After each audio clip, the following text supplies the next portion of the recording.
Hello, here's some frog rulings that you might not know. First one involves Doomcaliber Knight. Cool thing about this one is the Doomcaliber players, if they actually know this ruling, some of them do, they are always really hoping for you not to know this ruling and not to use it against them. So I'm going to ruin it for them, and I'm going to tell you exactly how to do it. So you're already familiar with Treeborn Frog and how that allows you to just kill Doomcaliber during the standby phase by just using it. They got a tribute, they try and kill the Treeborn, obviously it doesn't kill this in the graveyard. And then because this once per turn on the card is not actually there during Edison, that was only printed there in 2014, don't let opponents gaslight into thinking that it's once per turn effect. It is not. Then you can just use it again and summon, and this is out of the way. So SWAT Frog is another case like this where it gets to kill it for free. Problem is a lot of players just are not aware of this. And this is kind of semi-public knowledge. Like, check this out. It's like on the website. Yeah, here we are. On rulings for SWAT Frog, it's right here. I actually made sure that they included it. This was years ago. So you can thank me for that. Okay, right? So it's right here. If SWAT Frog uses this effect and returns itself to hand's cost, Doomcaliber Knight will tribute itself to negate the effect, but it will not destroy SWAT Frog. So let me demonstrate that for you. Here we go. Alright, so there's a couple ways to do this. First is you normal summon it, and on the successful summon, so once they don't use Solemn, then you can use Priority to bounce. Make sure you're not using the sending effect, because that is a trigger effect. You don't want to be using that one. You instead just want to be skipping straight to the bouncing effect. So because you don't use the trigger effect, you are able to use this with Priority. This is very similar to Black Throw's effect. If you don't use the blowing up effect, then you can use the Priority to banish a plant from the graveyard. If you didn't know that, now you do. So it's the same thing with SWAT Frog. So you're going to want to use the Priority to bounce this to the hand. So like it explained on the website, this is now going to tribute itself, and because this is not in the location where it activated, it's going to be considered like a different card. So I know there's a better example than what I'm going to say here, because there is a specific example that's a lot more like this. But say like Call of the Haunted, you target something, they chain Crow in response, it gets banished. So it's not in the same location where the target was, or where the monster that was targeted. You get what I'm trying to say. So that's not, it has to remain in the same location. So same case here with Doomcal, this is not in the same location where it activated, so it's not going to be able to destroy it. Why is that the case? I don't know, that's just the rules. So similar thing here is if you had, so if you have Compulse in your side deck in Frogs, which some people do, and you use Caius and you target something, they chain Doomcal, or if they chain Herald in the Fairy matchup, which does come up, then you can actually bounce the Caius, and because it's not in the same location where it activated, it won't be destroyed. Good to know. Okay, what else? Oh yeah, so the thing with SWAT Frog as well is that if they have the Doomcal and it's turn 1, they just summon this and you're about to start your whole Frog engine on the very first turn, you can actually discard a water, special summon SWAT, and like we said again, don't use the trigger effect, just use the bounce effect with Priority. So that's before they can use Book or Torrential or any of those kinds of cards. And same thing again, it'll have to kill itself. And then now you still have your normal summon. And now you can actually normal summon, send, bounce, bounce. So that's a really easy way to get rid of this card. Okay, so that's Doomcal. Next is, what is next? Oh, Prohibition. Oh, Prohibition's a fun one. Okay. So a lot of people are now starting to call Treeborn with Prohibition, which is a pretty common thing that you're going to have to see. So there's a few things to know about this, and I'm going to refer you here to edisonformat.net, which has done a great job of putting together a compendium of the different ways that Prohibition affects different cards, because actually, just by reading the card, obviously it says you can't use the card. What does that mean, use the card? Well, it explains it here. So I'm not going to read this whole thing for you. I'm actually just going to do some specific examples, but big thanks to Mika for putting this together. Let's get started with some examples. All right, the Treeborn's called. So what happens if Treeborn's already on the field? It was already there before Prohibition was activated. Well, you can actually read this here. Specific examples here. Yeah, prohibiting cards that are already on the field. If Treeborn Frog is prohibited and it's already on the field, when that card is sent to the graveyard, it won't be affected by Prohibition. So you can summon it at one time. However, after that goes back to the grave again, then it won't be able to activate again because then it'll be considered affected by Prohibition. Why is that the case? It's just a ruling that was from the time. I have here the source from 2008. This is the big, giant compendium of all the Prohibition rulings you could ever want. There's a lot. So I actually do recommend that you have a look at this and scroll through and understand them. Some of them are less likely to come up, like like Metal Zoa or Red Eyes Black Metal Dragon, that kind of thing. Obviously that doesn't come up, but a lot of these do. Like you can't fusion summon from the extra deck, the one that was called, which actually people didn't really realize until like a couple weeks ago. It's kind of crazy. Like everyone's still getting to grips of what exactly this card does in the format. It's so wild. Yeah, the ruling I just cited is related to this one that says about Sinister Serpent. If it was on the field while the resolve, it can be returned to its owner's hand, but can't be used after returning to its owner's hand. So then it will be affected after you use that effect once. Okay, but there's a few things in general to know about Treeborn Frog while it is called. So let's have a look at this. So just imagine this is on your opponent's field. Doesn't really matter. Do I have my Substitute? I do. Somewhere. Alright. So, in general with Substitute, I'll say as well, just in terms of like just general gameplay, what you should be doing with Substitute in general is you start by sending the Treeborn to summon the Treeborn. On the summon of this Treeborn, you have priority, but with Substitute, yes you do. Don't let opponents gaslight you into saying you don't. You absolutely do. It doesn't matter that it wasn't the monster that was summoned. It's an ignition monster. You have priority to use that effect. Even if it's like malicious in the graveyard, you still have priority to use that because it's an ignition effect. Same for Thunder Dragon in the hand, ignition effect. You can use that with priority on a successful summon. You can. Alright, so you tribute this with priority. Then you can summon swap, blah blah blah. So what I just did, by the way, you might have noticed this is active, it's calling Treeborn, and yet I still summon Treeborn. What's that about? Okay, let me refer you back to this. You are not allowed to summon or set Treeborn from the hand. From the hand, okay? You can't change its battle position, and you can't declare an attack with that Treeborn. However, you can summon it from the deck, or graveyard, or bench. You can also add it back from the graveyard with Dupe. You can bounce it to the hand as cost by SWAT Frog. You can use SWAT Frog's effect to send it to the graveyard from the field if you wanted to, or to send it from the deck. That's also allowed. Nothing wrong with that. It's not prohibited. There's a specific list of things that are prohibited. What else? You can send Treeborn Frog with Creature Fusion for tab 0 if you want to do. What else?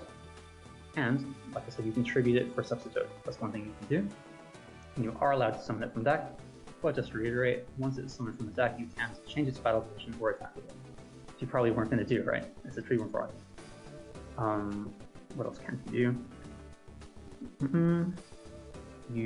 So you can't normal a set, and you can't use it as the extra normal summon from SWAT Frog, because obviously that's a normal summon. So if SWAT Frog is called, it's very similar. Same thing, you can special it from the deck, however, you can't use its effects. So if you were to summon a SWAT Frog that was called by Prohibition, Substitute, you wouldn't be able to use the effect on the field to send from the deck. You wouldn't be able to do that. Or you wouldn't be able to attack with that SWAT Frog. Or you wouldn't be able to special that SWAT Frog from the hand, because even though you can special summon it from the deck, you just can't special summon it from the hand. Why not? Because that's how the card works. Okay. What else is there to say here? I think that's all about Prohibition. Anything else? I think that's everything. There's probably something else that's going to come up because it is Prohibition. It's just one of those crazy cards. If you don't find it in these rulings compendiums that I put in the description, let me know, and I'll try and add it to either the description or a pinned comment or something. I don't know what. All right, so let's move on from Prohibition. Next thing I was going to say was, let's get rid of these. Oh yeah, so in general, it's one thing to be aware of while I'm here, because I've seen a few players do this. And I think by now a lot of players know not to do this, but just in case it ever happens to you. Let's imagine for a second that there are no frogs left in deck. I know there are, technically right now, as you can see, but let's pretend there aren't. And you activate SWAT Frog effect. And you're like, oh crap, I have no one left in deck. And you're like, and your opponent's like, oh yeah, that's fine, that's fine. Careful, because actually, first of all, if they did know, if they didn't realize what you just did, they could tell you, not you have to send it from the field, because you do. Check it out. It says, you can send one blah blah blah from the deck or basic field of your card. So you will have to resolve that effect. So that has happened to me like at locals a couple times. I actually forgot. It's funny. At a major tournament, I don't think it happened to me before. I have seen other Frog players do it in tournaments, and they actually got away with it, which is, I don't know, because the problem is like you can't just get away with saying like, oh, accept the game state, blah blah blah. It's realistically, like if you're a good Frog player at this point, you know this. And if someone catches the replay and you're like, oh, what, you just didn't do it, what? Like, is that intentional cheating? Like, then you start a whole, you know, it's just always check the graveyard. Always double check that you have something in the deck. I just have gotten into the habit of this myself, is always check the graveyard before you touch the deck with SWAT Frog. And before you even activate the effect, I should say. Okay, that's that, not to belabor that point too much. Let's get this guy out of the way. And the last final thing I wanted to add is something about Gores, which a lot of people probably don't know so much, because I don't really see the burn effect ever being used so much, but it's very surprising because a lot of times it's an extremely good effect, especially in the main phase 2 if it ever comes up, because like obviously you don't have the chance to use Gores that turn unless by the burn effect. Alright, so imagine your opponent's got their Caius, you're going to target your Caius, and they have like this is their enemy controller. I don't know, let's just use this as an example. So they summon Caius. They target your Caius. Especially, by the way, if this is the main phase 2, then this is like the move to do, like most of the time. Like you probably want to be summoning that Gores. And you don't want to have to wait around for them to actually attack you, blah blah blah. Like this is probably something you want to do. So imagine this, they target your Caius with their Caius. You banish your Caius, take 1,000 life points. Sorry, no, I'm getting ahead of myself. No, so they target your Caius, and in response you chain MSD. So you target their card, right? So you destroy their card, and they banish your Caius. Okay, so you take 1,000 life points. Alright, so at this point you've taken the damage, and you have a card in the field, right? So you imagine, oh yeah, of course, so it says you can't control any cards if you want to resolve this effect, blah blah blah. Okay. The thing about it though is that this is a trigger effect, so this activates in a new chain after the chain resolves. So this is their Caius, so let's just move this somewhere else. So you have no cards in the field after the chain resolve, and you have taken burn damage during that chain. So, and also it was burn damage that was on chain link 1. So it was the last thing that happened. So now that means you actually do get to summon the Gores, because when the Gores was able to trigger, you had no cards. So you can use it, you can summon it there. Same thing if you have like a Regeki Break set, or if you have a Bottomless Trap Hole or anything. This isn't just applicable to frogs, but you have Gores and you're going to be a lot more likely to have fewer cards. It's probably a frog ruling more than anything else. So do be aware of that. That is definitely something that can come up, especially if they're really low on life points, or if you just want to, if you really need to get that extra monster on board to really push. That's definitely something to be aware of. Try not to miss that. In general, just try to look out for those times when you can be using the burn effect bias, because it does come up a lot more than you think. Alright, and the final last thing, and this is absolutely something you should totally be aware of. I didn't bring any battle trap stuff to demonstrate, but let's just use our imaginations here. They've got a Fader now, and they've got their Caius on the field, and they've got, let's say, 1,000 life points. This is their Caius. Let's just move them over here, because I don't want to put them over there because I can't get them back. I don't know why you can't do that in solo mode, but whatever. Okay, so you have this situation. Oops. So this is really important for using enemy controller properly, especially in Frog Mirror, or anything that involves battle traps, Dimensional Prison, Mirror Force, all. Alright, so you have the SWAT Frog have a second monster. I'm going to use it with just one monster in a sec, just to show you the difference, because this is really important as well. Okay, so you imagine that they have 1,000 life points. So you go to battle phase. What a lot of players are going to do is they're either going to use this in the standby phase to steal the guy, or they're going to use it right away in the start of battle phase and just try and attack with both. But they have a battle fader, or they have a mirror force, or they have a dimensional prison. So you're just walking right into those. So what can you do instead? So what you're going to do is simply you're going to declare an attack with SWAT Frog. I think a lot of players know this already, but a lot of players don't. It's very surprising, and it's kind of the reason, to be honest, I think why Battle Fader is very popular at the moment. I think if a lot of players knew this ruling, it might be a little less popular. So sorry to all you Battle Fader fans, but I mean, it's also important for other Frog players to know this ruling to get around the Battle Cry parts. So it is what it is. All right, so you're going to declare an attack with SWAT Frog onto their guys. So they're going to be like, okay, I have my Mirror Force, I have my Dimensional Prison. Well, obviously I'm not going to use it on your SWAT Frog, right? So if they know what's coming, then I think they'll know exactly what it is, but if they don't, then they don't. All right, so the second they say the attack is okay, that means that, oh yeah, so on the attack, by the way, you as the turn player have priority to use a quick effect. Wait, what am I saying? That actually might not be right. I won't say much about that just yet, because I have to double check that one. In any case, what was I going to say? Yeah, so you attack, and the second they go, the attack is okay, then you can go to the second phase of the battle step, which is not the damage step just yet. A lot of players think that. It's not true at all. You have two parts of the battle step. The first is attack declaration, and the second is just, there isn't really a name for it, it's just called battle step. You could also say battle step before damage step, or you could say after attack declaration. You can make that clear whatever way you want. It's all kind of the same thing. But you don't even necessarily have to declare it if you don't want to, because once they have clicked OK or thumbs up on that initial attack declaration, you are pretty much by default in that second part of the battle step. So in that second part of the battle step, what you're going to do is you can steal their monster. So now the Kai's is all yours for the turn. Okay, so what that does is that now you are in the second part of the battle step, you have a replay of that. Because it's not the damage step yet, it's still in the battle step. So now your SWAT Frog can go and attack directly, and if they have Dimensional Prison or Battle Fader, well, tough. They chose not to use it in the battle step. Now, obviously, Battle Fader, they couldn't have used it, but that's kind of the point. You use it in such a way that it dodges the Battle Fader. So now you just attack directly for game. You don't have to worry about any of that stuff. So keep that in mind.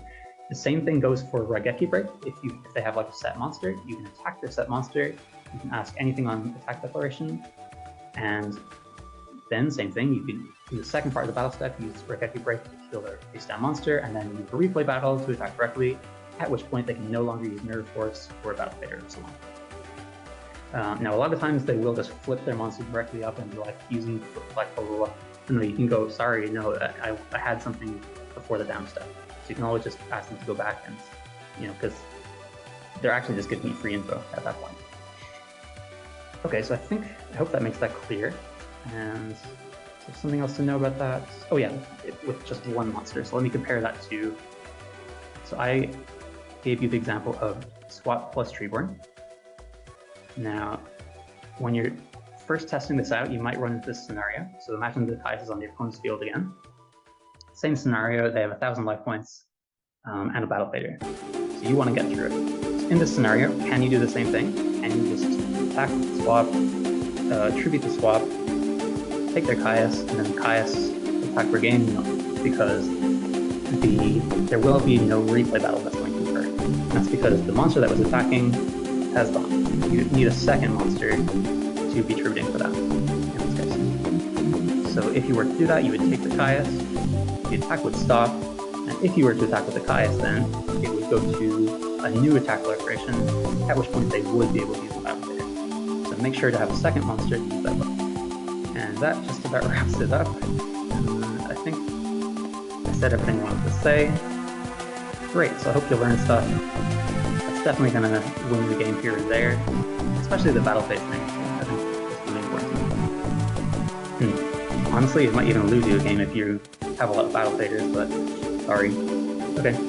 That's everything I want to say. See you in the next one.